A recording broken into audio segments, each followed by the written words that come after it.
Nasa isang kubol na daw etong, dating mortal na mag-aaway. Dati, kasi baka ngayon naandiyan pa rin sila at magkaaway talaga. Walang bago diyan dahil, yung panawagan natong mga nasa paligid ni Digong, ng mga Duterte na magkaisa daw ang ating bansa, magkaisa daw tayong lahat, manawagan na pabalikin sa Pilipinas si Digong. Grabe ano, parang sila lang yung mga anak ng Diyos. Kasi pag sa kanila na, pag problema na nila, gusto nila ay magkaisa tayong lahat para ma-solve yung kanilang problema. Problema nyo yan, mga demonyo kayo. Pero pag problema ng ating bansa, abay babanatan ng maigi, matindi ang nasa Malacanang, ang ating gobyerno, gustong lalong palalain ang problema, ayaw makiisa, katulad ng mga nasa paligid nga ni Sara Duterte, si Sara Duterte mismo, na parte sana ng gobyernong ito, pero anong ginagawa?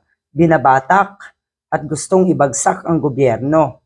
Yan ang kaisipan netong mga inayupak na to.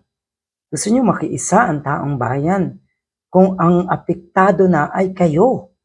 Pero kung ang apektado ay ang ating bansa, wala kayong pakialam.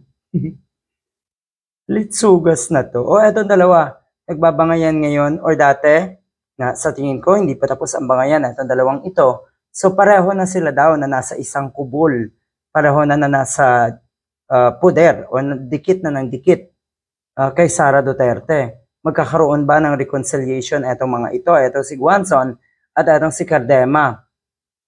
Nagpang-abot etong mga ito sa araw ng Davao, kamakailan, pero mukhang hindi naman nagpansinan. Lalo na po etong si Guanzon at si Topacio na matindi rin po ang alitan.